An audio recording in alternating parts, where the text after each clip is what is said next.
নবী সাল্লাল্লাহু আলাইহি ওয়াসাল্লাম একটা হাদিস বলেছেন, ভয়ঙ্কর হাদিস। কিয়ামতের মাঠে এই যে একটা অবস্থা বললাম, সবাই নবীদের দ্বারস্থ হবে, ঠিক এরকমই আদম আলাইহিস সালামকে আল্লাহ পাক ডাকবেন, ডেকে বলবেন তোমার সন্তানদের মধ্য থেকে জাহান্নামীদেরকে আলাদা করে দাও। আদম আলাইহিস সালাম বলবেন যে ইয়া আল্লাহ, কতজনকে আলাদা করে দিব? আল্লাহ পাক বলবেন প্রত্যেক হাজারে 999 জনকে জাহান্নামের জন্য আলাদা করো। চিন্তা করতে পারলেন?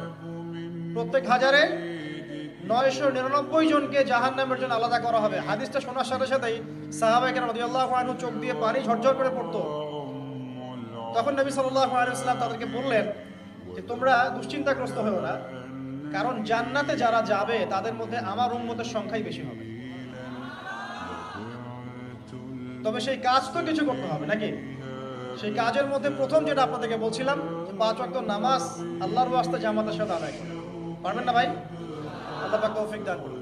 যত পাপী হয়ে যাক আবার উঠে দাঁড়ান। রাত্রে পর্ন দেখেছেন, তওবা করেন, উঠে দাঁড়ান। আপনার গার্লফ্রেন্ডের সাথে জেনা করেছেন, তওবা করে ফিরে আসেন। মাদক সেবন করেছেন, ইনস্ট্যান্ট তওবা করে ফিরে আসেন। কারো ক্ষতি করেছেন, তওবা করে ফিরে আসেন। মানে আপনি নামাজটা ছাড়েন না। মানুষ আল্লাহর পথে চলতে গেলে সবসময় একই গতিতে চলতে পারে না। আল ঈমান ইয়াজিদু ফিত তাআ ওয়া ইয়ানকুসু ফিল মাসিয়া। বলা হয় ঈমান হচ্ছে আনুগত্য বৃদ্ধি পায় আর আল্লাহর অবাধ্যতায় কমে যায়। আল্লাহর পথে চলতে গেলে হোঁচট খায় মানুষ। অনেক সময় দেখা যায় যে খুব ভালো আমল করছি, মনে হচ্ছে আমি খুব ভালো লেভেলে আছি, ঠিক ওই সময় দেখবেন একটা ভুল হয়ে গেছে। এটা হয় না? বা স্লিপ করে না মাঝে মাঝে? ওই সময় আবার উঠে দাঁড়াবেন, আবার তওবা করে ফিরে আসেন, ওযু করে ফিরে আসেন, আবার জায়নামাজে মুসল্লায় দাঁড়ান, সালাত পড়েন। সালাত ছাড়েন না ইনশাআল্লাহ। কারণ নবী সাল্লাল্লাহু আলাইহি ওয়াসাল্লাম বলেছেন লা তাতরুকান্না সালাহ ইয়া মুআজ, হে মুআজ রাদিয়াল্লাহু আনহু, কখনোই সালাত ছেড়ে দিও না।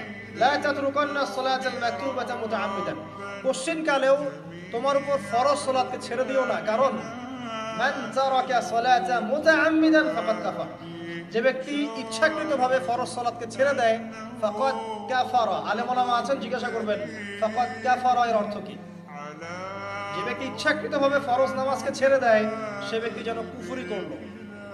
বরেণ্য আলেমরা বলেছেন ইসলামের লিস্ট থেকে নাম কাটা পড়ে গেল যতক্ষণ না সে তওবা করে ফিরে আসছে। ইমাম আবু হানিফা রাহিমাহুল্লাহ, আমাদের হানাফি মাযহাবের ইমাম, তিনি বলেছেন কেউ যদি নামাজ ছেড়ে দেয় তাকে 3 দিন জেলখানায় বন্দী করে রাখতে হবে।